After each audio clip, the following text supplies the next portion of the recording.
Hi there, and welcome to my latest video on using the gift bag punch board. And this week we've been looking at how to make boxes using the board, and today I'm sharing with you how to make lidded boxes. So here's the sample I'm going to be sharing with you today. So it's a white box, it's sized perfectly for giving cards, and then it has a removable lid and you can pop your cards and envelopes inside. So that's what I'm going to be showing with you today. This particular box is larger than the board itself, so it's made using 2 pieces of card, but obviously you can do them how I did the box on the first box where we made boxes just from a single sheet of card. So let's go ahead and make this box today. So in order to create that beautiful lidded card sized box, first we're going to start with the base of the box, and I've got 2 pieces of the new thick Whisper White card.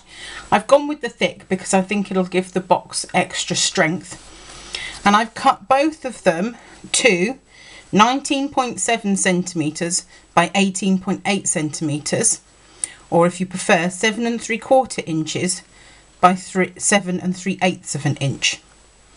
So the 9.7 is the up and down, and the 18.8 is the across.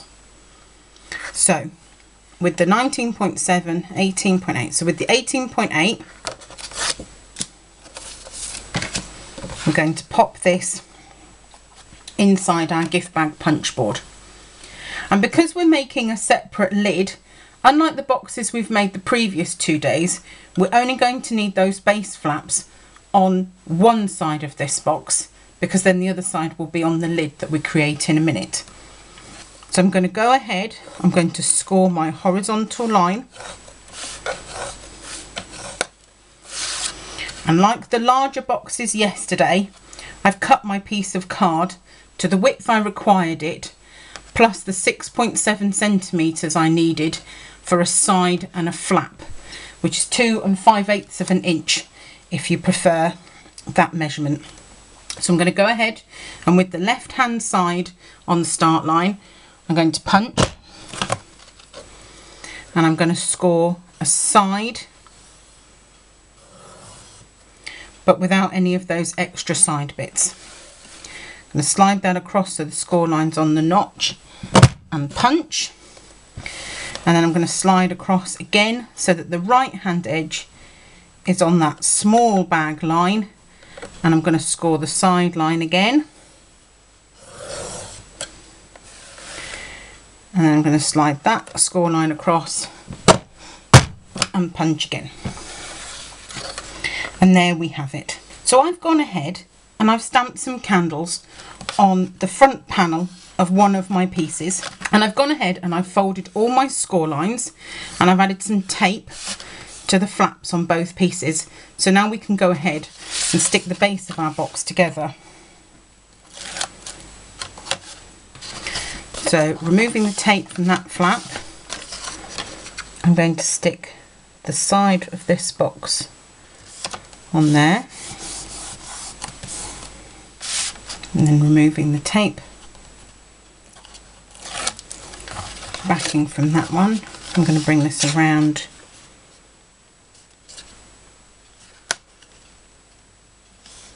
to stick this one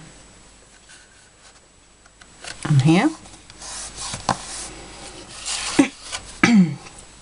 And we'll go ahead and add some to the base flaps as well.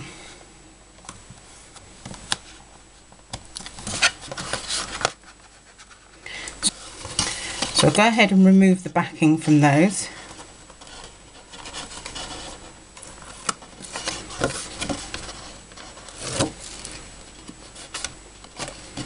If you've got it just a little bit long, you can just fold it back on itself. So I'm going to go ahead and put the sides in.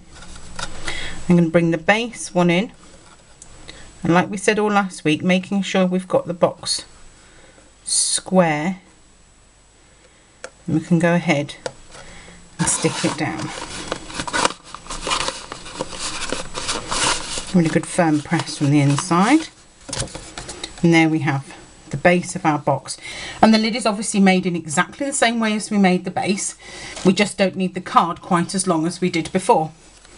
So here I've got 2 pieces of Watermelon Wonder, and I've gone ahead and I've pre-stamped these. I've used the Dotty mask and a sponge dauber, and I've added Watermelon Wonder ink to make my card all nice and spotty. Now this card is the same width as it was before, because that's going to be the same. So that's the 18.8 centimetres, or 7 3/8 of an inch. But the depth this time, excuse me, is only 8.4 centimetres, which is 3 1/4 inches. But it's like I did before, add the 6.7 centimetres for the side and the tab, and add the 1 1/4 inch to the top for the base section, which is actually going to be the top section today. So now I've told you those, we can go ahead and bring the punch board in and create the top of our box. And the first thing we're going to do is we're going to pop this in, and we're going to pop in the horizontal score line all the way across. We're going to line the left hand edge up with the start line, and we're going to punch. But before we score, we're actually going to move the card across a couple of millimetres. Now the reason for that is that when you make the lid for your box, you want the lid to be ever so slightly bigger than the box itself. If you make the lid the same size as the box, all these will sort of squashed in, because the lid will be too tight to fit. So in order to make the lid fit nicely, we need to add a couple of millimetres to all the sides of the lid. So having done the punch, we're just going to slide the left hand edge about 2 millimetres over from the start line, and then we're going to score down the side line.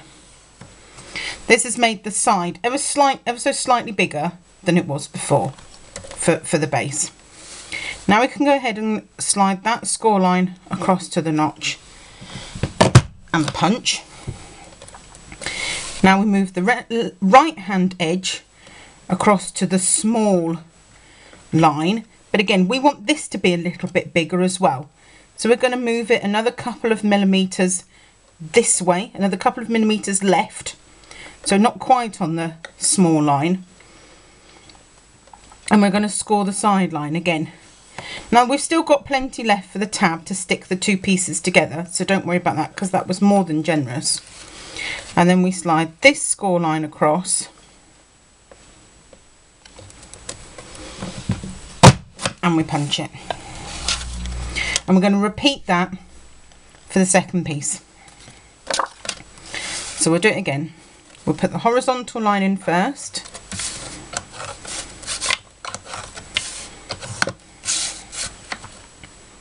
line the left hand edge up with the start line and punch. Then we're going to move it across about 2 millimetres, and we're going to score that side line. Then we're going to slide that across and punch. Bring the right hand edge across to the small bag line, and then across another couple of millimetres. Score down the side line, and then slide that across and punch.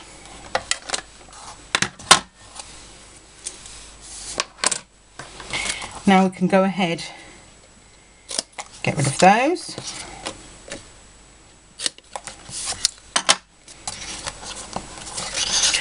Fold all our score lines.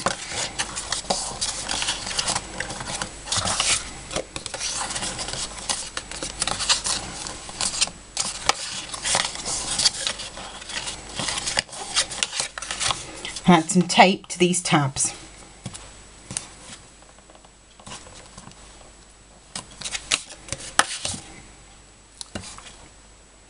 Now to make sure that it fits really nicely, I'm going to remove the backing. Hopefully, that's the plan. from one of the tabs and stick them together.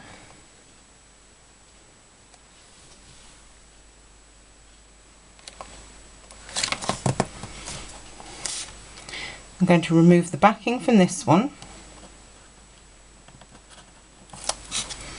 I'm actually going to bring the base in,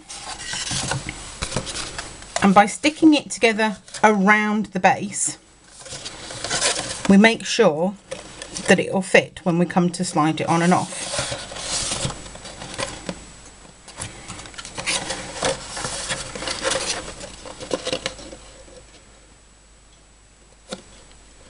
This just helps us to make sure that it will actually slide on and off nicely and fit nicely. So then we can go ahead and stick these, they're the base flaps, but obviously they're going to be on the top of our box this time.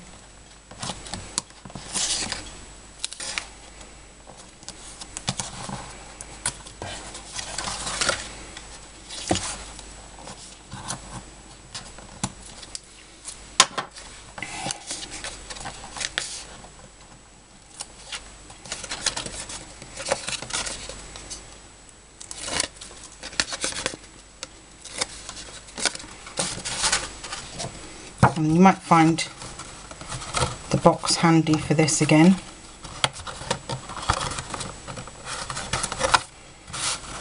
If you like, because it'll help you get everything square. So that one down, and then that one.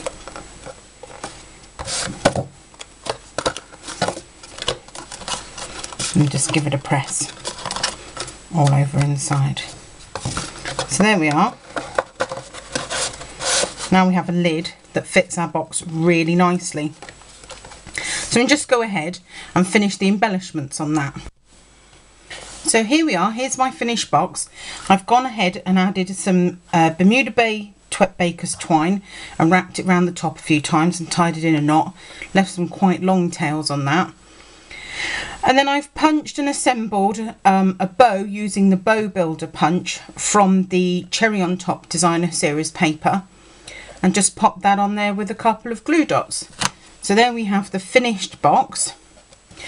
And what you might like to do, oh, I've got another little embellishment, hang on, which you can include if you want, and this would allow you to use it as a gift box, pop a present in as well. I've got a little banner there that says birthday wishes from the Build a Birthday stamp set. So here's a coordinating card I made.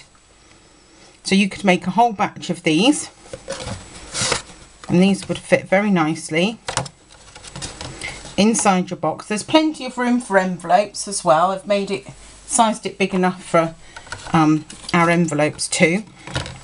So this is based on UK cards and envelopes, so if you're any of my lovely American or Canadian viewers, you might just need to make a few small adjustments because your cards are slightly wider and not quite as high. So you might find that for a nice finish you might make it a little shorter. I don't think you'd need to make it any wider, but you just need to check perhaps and just make a few minor adjustments for your size of cards and envelopes, but it won't be far off.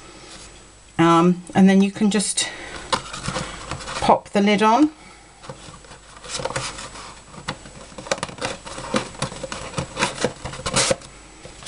and there you have perfectly sized box for gifting cards.